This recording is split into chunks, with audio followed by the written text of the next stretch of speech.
Study, reflect, and listen to the Lord. Let Him direct your steps. That's how you treasure each day. Hello and welcome to Nation Station. My name is Kimber, Nation, and I've got Lewis Clark here with me today to share a personal testimony of what he's went through with his family by losing his father during COVID. But first, I want to talk to you a little bit about grief. This is our third episode, so if you haven't got a chance to check out the first two, please go back and look for those and share them with others that you know may be hurting or struggling during this time. But I don't know anyone, especially in the last year, that hasn't been impacted by grief of some sort. Grief is a normal human emotion. It includes the loss of a pet, a family member, but it also encompasses the betrayal of a friend or a missed opportunity. There is such heaviness in the air with the corruption in government, lies from the news, and partial truths told in various social media sources. There is uncertainty in our economy with the out-of-control federal spending. So how do you go on after a loved one is gone? Do you worry about memories fading over time? Is it okay to sleep all day, stay in bed, and not shower or get dressed? Well, there are 5 emotional phases of grief that we all go through, which you're probably familiar with, but let me just briefly run through them. The typical time period, they say, lasts for 6 months to 4 years. So again, what we're sharing are just kind of averages. There is no right or wrong way to grieve. We just want to share with you some things that we've been through ourselves. So the first one is denial. That is our initial response because we don't want to believe that it actually happened. The second is anger, and it can rage inside us, wanting to change the circumstances around the death or loss. Then third, when we attempt to bargain our way to alter the outcome. Sometimes we, try to negotiate with God and promise to make changes if things could be different. 4 is depression. It usually hits hard when the loss becomes a reality. Often we can't imagine moving on without our loved one. Life loses its meaning and purpose. People usually withdraw from daily activities for a time and shirk normal responsibilities. You may feel you are just going through the motions, but not really have your head in the game. Finally, those successfully moving through the grief process reach the point of acceptance. You may never like the outcome, but you learn to live with the reality and choose to keep living one day at a time. Here is where healing begins. Believers begin to see God at work all around them. Again, there's no right or wrong way. Some we circle back to and stay longer, even after you thought you'd forgiven or forgotten and moved past. Years later, anger can surface again. Something you thought was buried can resurface with the slightest trigger of a commercial or a comment that someone says. It's important to allow yourself time to process. Some need to cry to get it out of your system. Others need to share memories and reflect on the good times. Unfortunately, it's easy to hold on to denial and anger. Often drugs and alcohol are used to numb the mental stress and anxiety. Bitterness can set in if you're not careful and drive you deeper into depression where nothing makes sense and you struggle to feel in control of anything in your world. So right now I would like to just stop and have Lewis share his personal testimony of what you had to go through, you and your mother, with the loss of your dad. Yeah. Well, as many in our personal community know, it was probably about a month before Dad had kind of had a situation, and so he was there at home, and we were taking care of him, and in that same time there was a doctor's appointment, and they had been doing some tests. Dad had been a cancer survivor, and there was some blood tests that had come back to indicate that there was another cancer. Okay. So, of course, this is all right there in the middle of COVID. So there's not a lot of doctor's appointments. They're really kind of spacing these things out. And the morning that he just really, I was really concerned. And so Mom had gone to work. I called her, she came home, and we thought we probably better get him to a hospital to see what was going on. Okay. It was beyond anything that we could do there Okay. or anything locally could be done. So with the thing that I struggled with there was, of course, in the middle of COVID, you just send people into the hospital. Right. You don't get to go with them. Okay. And so that was when we walked out with the stretcher to the ambulance. It never crossed my mind, that would be the last time that I would see him alive. Okay. You send people to the hospital and they make them better and they treat them and Right. you move forward from there. Expect him to come back home. And you move accordingly, right? Right. While he was in Hannibal, that's where they chose to take him. That's where his doctors were. And luckily, that decision was Mom made that decision to send him there, because by the time he had gotten admitted to the ER, with technology today, as soon as he got into the system, they were able to see all of these test results. Oh, good. And so they seen that the cancer was, they now had a name and identification. Okay. And so they flew him down to St. Louis, where they were going to begin aggressively treating this. Okay. So at the same time, we also get the notification that he was COVID positive. So, but he hadn't been before, right? Right. Yeah. I had actually I figured my dad was a champ with this, because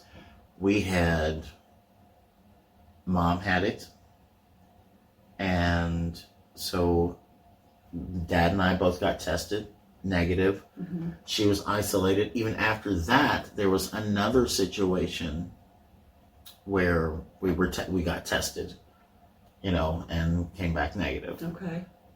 So he was tested a total of 3 times. It amazes me the precautions you guys took. Oh, we had sure. an extreme protocol.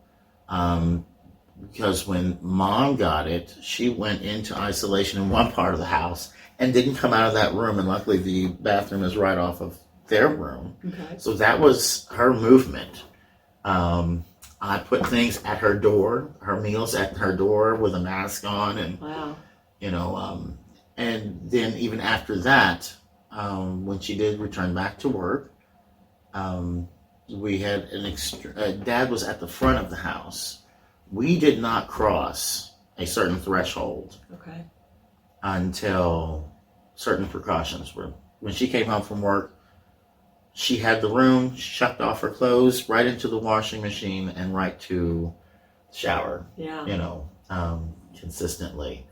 I'm at the very back of the house, so we were all, spaced apart. Yeah. And it was just an interesting way of living for a while.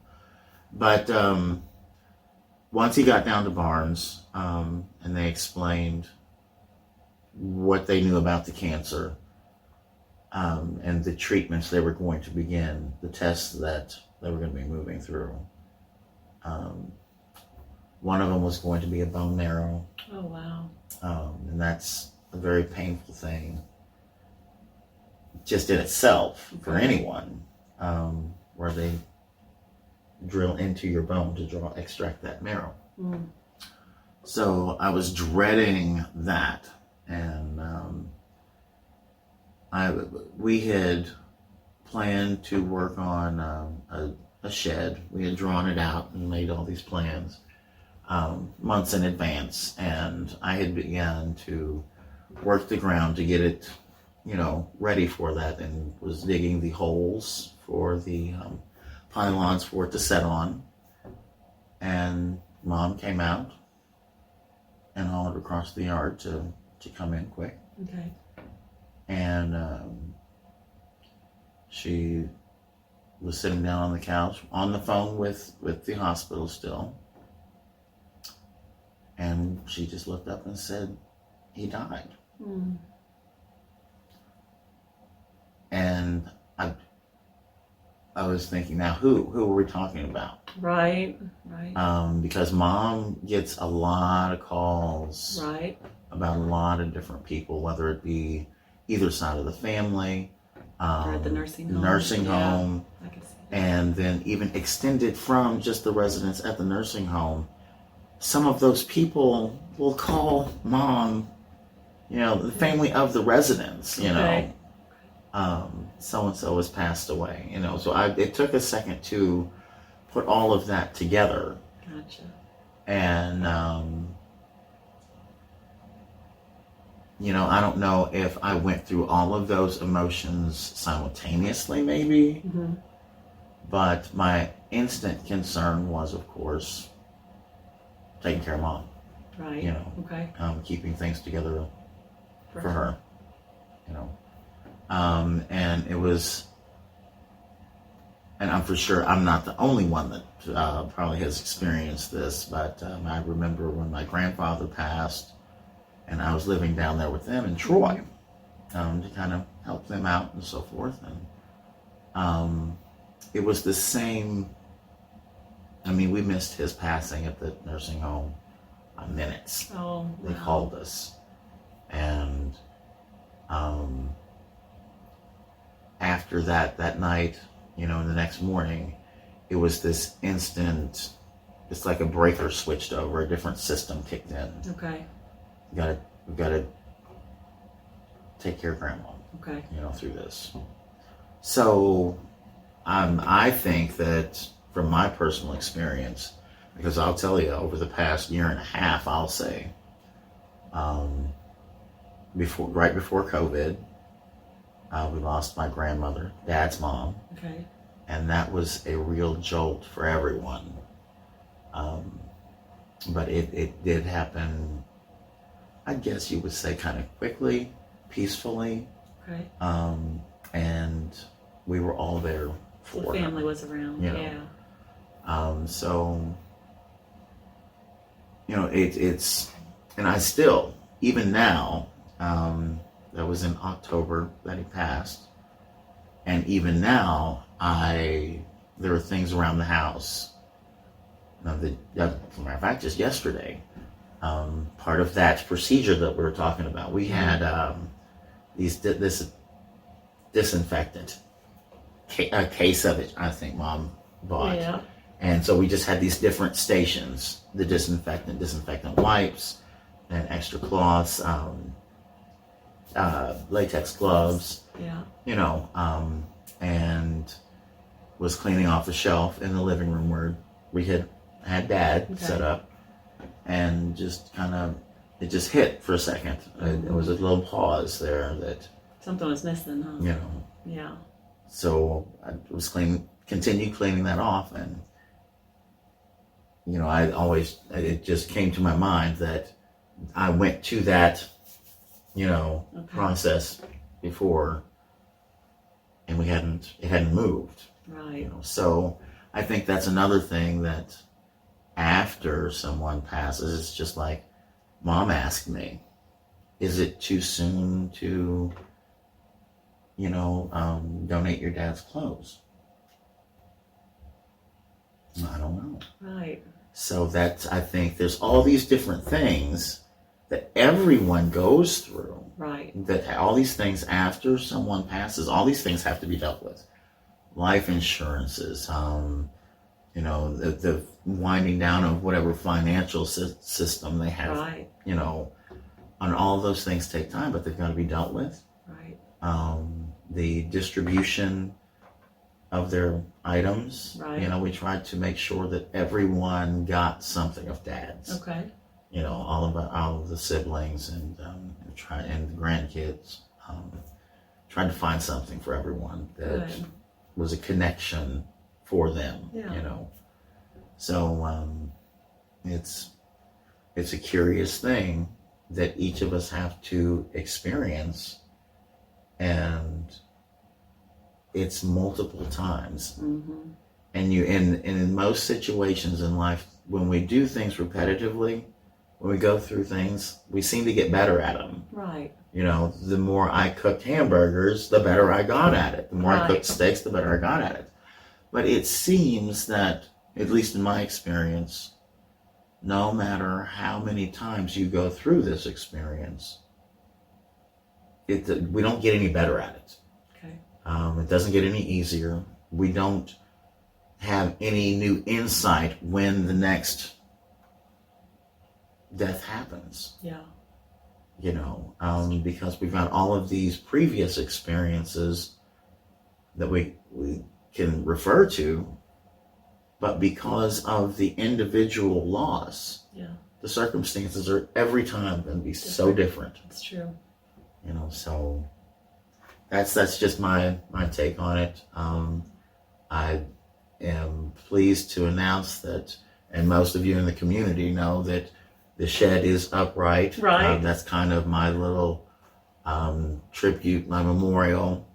And it turned out almost the way that we designed it on paper. Oh, that's wonderful. So I see that as completing one of Dad's plans. Exactly. And there's just other little things that we're trying to get done around the house that we had on a list. Because Dad was retired, and each summer we wanted to try to have some things that he could tinker around with and I could assist, and we'd get something done. Yeah. You know. You all did together. Yeah. That's wonderful. So. Well, thank you for sharing. That was my experience, and it had to be hard not being able to be with him. Oh, that was, I think, the worst part. Even just before he passed, it was just the tests, you know.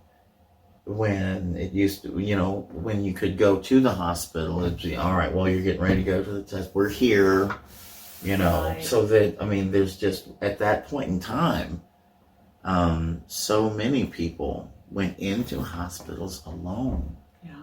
And you would see on the news nurses and doctors talking about they had to do both sides of it. They had to be the person that was there with them. Okay. You know, not when just they the passed. caregiver, but the and then friend the as well. Right, you know. Gotcha. And then the person that had to get on a phone or FaceTime or however the family had it set up to communicate. Yeah.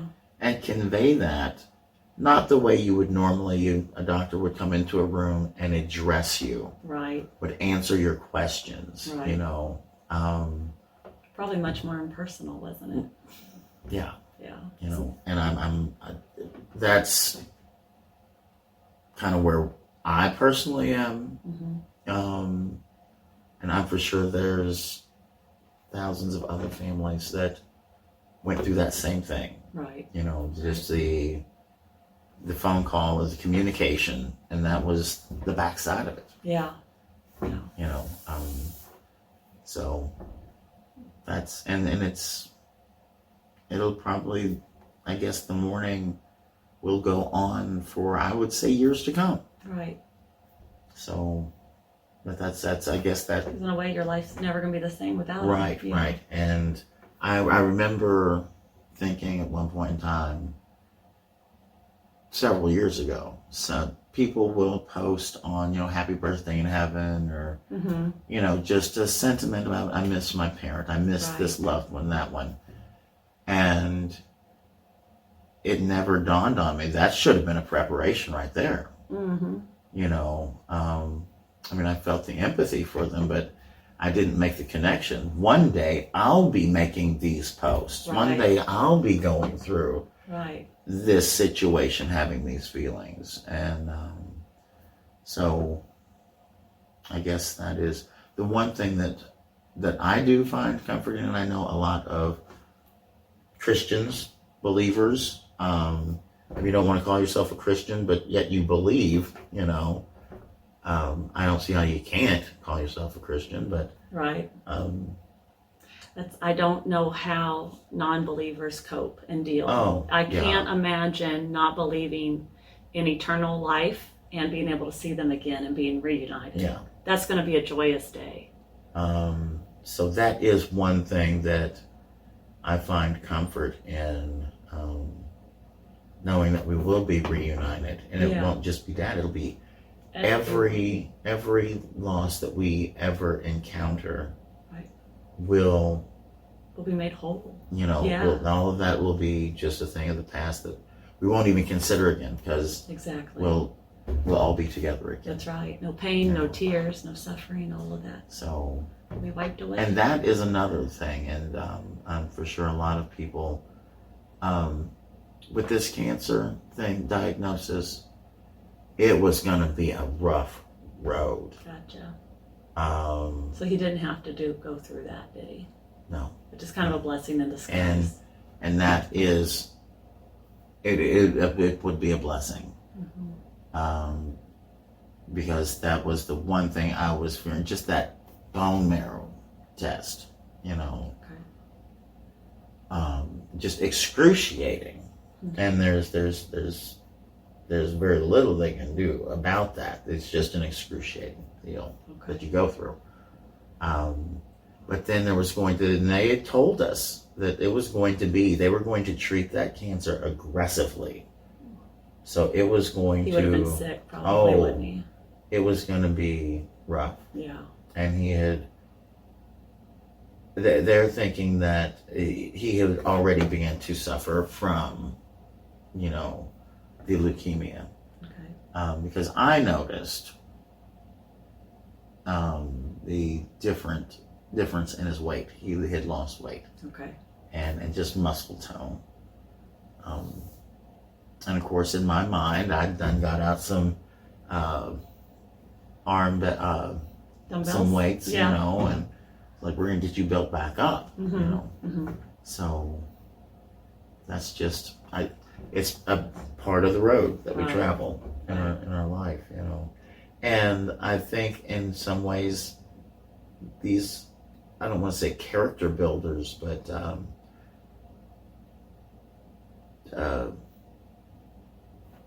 personal, maybe soul building, Mm-hmm. when we go through these things, because we really analyze, we do a lot of internal inventory. At least I know I did. And I've heard other people say that they did a lot of You look at life a little retrospective. differently, don't you? How Right. was life? There's pre and post and everything. Right. Right. And pre his passing was a totally different plan. Right. Post passing, I have found that I'm looking at a lot of different responsibilities Yeah. and recategorizing things. Yeah. What is most important now. Right. Reprioritizing, looking at life a little differently. Yeah. Yeah. So For sure. that was my experience, and I